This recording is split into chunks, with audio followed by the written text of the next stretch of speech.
আমাদের বিভিন্ন পরীক্ষায় উপসর্গ থেকে এক ধরনের প্রশ্ন আসতে দেখা যায় যে এই শব্দটির এই উপসর্গটি কোন অর্থে ব্যবহৃত হয়েছে। এখন কোন উপসর্গ কোন অর্থে ব্যবহৃত হয়েছে এইটা যদি পরীক্ষা আসে তাহলে কিন্তু আমরা বিপদে পড়ে যাই। যদিও আমাদের নবম দশম শ্রেণীর পুরাতন ভার্সনের বোর্ড ব্যাকরণ বইতে একটা তালিকা দেওয়া আছে, সেখানে সবগুলো উপসর্গের ক্ষেত্রেই কোন উপসর্গটা কোন অর্থে ব্যবহৃত হচ্ছে কোন শব্দে সেটা কিন্তু লেখা আছে। তবে সমস্যা হচ্ছে যেটা, এই পুরো তালিকাটা আসলে পড়ে মুখস্থ রাখা খুবই মুশকিল, মুখস্থ করা সম্ভব না আসলে। তাহলে এটার আমরা উত্তর কিভাবে করব? একটা জিনিস মনে রাখবেন, যদি আমরা উপসর্গের এই তালিকাটা বুঝে নিতে পারি যে কোন শব্দে কোন উপসর্গটা কিভাবে কোন অর্থে ব্যবহৃত হচ্ছে, এটা যদি একটু বুঝে বুঝে পড়ে নিতে পারি, তাহলে আপনি নিশ্চিত থাকেন পরীক্ষায় অন্তত অপশন দেখলে আপনি বুঝতে পারবেন যেটা কোন অর্থে ব্যবহৃত হচ্ছে। তা আমরা আজকে এই উপসর্গের অর্থটা খুঁজে বের করার চেষ্টা করব। আমরা আজকে একটা উপসর্গ নিয়ে আলোচনা করব, সেটি হচ্ছে অ। এটা হচ্ছে বাংলা উপসর্গের একদম প্রথমটা। তো খেয়াল করে দেখেন, অ উপসর্গটা মোটামুটি তিনটি অর্থে ব্যবহৃত হতে পারে। একটা হচ্ছে নিন্দিত অর্থে, একটা হচ্ছে অভাব অর্থে, আর একটা হচ্ছে ক্রমাগত অর্থে। এই তিনটা অর্থে অ উপসর্গটা ব্যবহৃত হয়। এখন আমরা দেখব যে কোন অর্থে কোন শব্দে কিভাবে ব্যবহৃত হচ্ছে। ওকে, ভালো করে খেয়াল করেন। তো আমরা প্রথমে দেখছি অনিন্দিত অর্থে ব্যবহৃত হয়। এখন নিন্দিত অর্থে কোন কোন শব্দে ব্যবহৃত হয়? প্রথমে আছে অকেজো। আচ্ছা দেখেন তো, অকেজো মানে কি? যে কাজকর্ম ঠিক মতো করতে পারে না।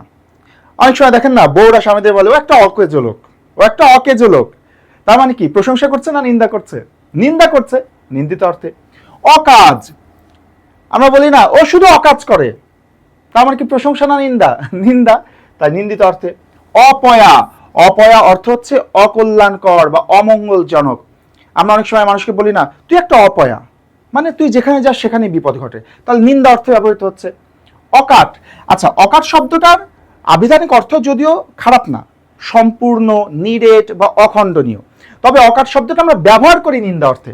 আমরা বলি ও একটা অকাট মূর্খ, ও একটা অকাট মূর্খ, তার মানে সম্পূর্ণরূপে মূর্খ, তাহলে নিন্দা অর্থে ব্যবহৃত হচ্ছে।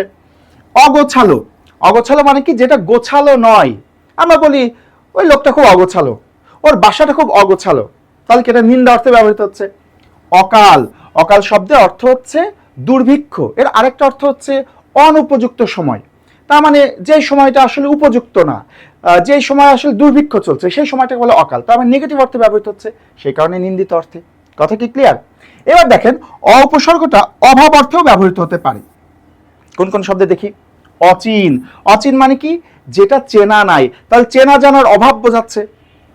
অজানা মানে জানা নাই, তার মানে জানার অভাব বোঝাচ্ছে। অথই, এই যে থই শব্দটার অর্থ কি? থই শব্দের অর্থ হচ্ছে কুল বা সীমা বা কোনো জলাধারের তলদেশ।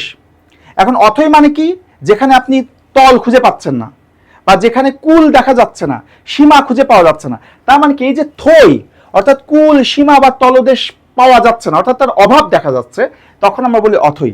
অথই জলরাশি, তার মানে যার কোনো কুল দেখা যাচ্ছে না, কুলের অভাব রয়েছে, এখানে অভাব বোঝাচ্ছে, সেই কারণে এই অথইটা হচ্ছে অভাব অর্থে প্রকাশিত হয়েছে। এবার দেখেন অচেনা, অচেনা মানে কি, যা চেনা নয়, তাহলে চেনার অভাব আছে। অখুশি, তার মানে খুশির অভাব রয়েছে সেখানে। অদেখা মানে দেখাশোনার অভাব রয়েছে, দেখাশোনা হয় না এরকম। আবার দেখেন অবাঙালি, অবাঙালি মানে কি, যার মধ্যে বাঙালিত্বের অভাব আছে, বাঙালির বৈশিষ্ট্য যার মধ্যে অভাব আছে সে হচ্ছে অবাঙালি। তার মানে দেখেন এগুলো সবগুলো দ্বারাই কিন্তু অভাব বোঝাচ্ছে।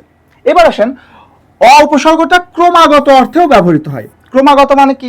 ক্রমাগত মানে হচ্ছে অবিরাম, মানে কোনো বিরতিহীন ভাবে যেটা চলছে তো চলছে, সেটাকে বলে ক্রমাগত। দেখেন অঝোর, অঝোর মানে কি? অঝোর মানেই তো অবিরাম বা অবিশ্রান্ত, যেটা কোনো বিশ্রাম ছাড়াই অবিরাম চলছে। আবার দেখেন অঝোরে, অঝোরে মানেও ধারাবাহিকভাবে চলতেই আছে, চলতে আছে, অবিরাম চলছে। আমরা যখন বলছি বেচারা অঝোরে কাঁদছে, তার মানে কেঁদেই যাচ্ছে, কেঁদেই যাচ্ছে ক্রমাগত, তাহলে এই দুইটা দ্বারাই ক্রমাগত বোঝাচ্ছে। এইভাবে আমরা যদি প্রত্যেকটা শব্দ একটু বুঝে বুঝে পড়ি, তাহলে দেখবেন পরীক্ষায় এই প্রশ্ন নিয়ে আমাদের আর কোনো সমস্যা হবে না। আমরা ইনশাল্লাহ চেষ্টা করবো আমাদের এই পেজে সামনের দিনগুলোতে অন্যান্য উপসর্গ নিয়েও এরকম বিশ্লেষণমূলক ক্লাস আপলোড করতে। সে পর্যন্ত সাথে থাকবেন। আল্লাহ হাফেজ।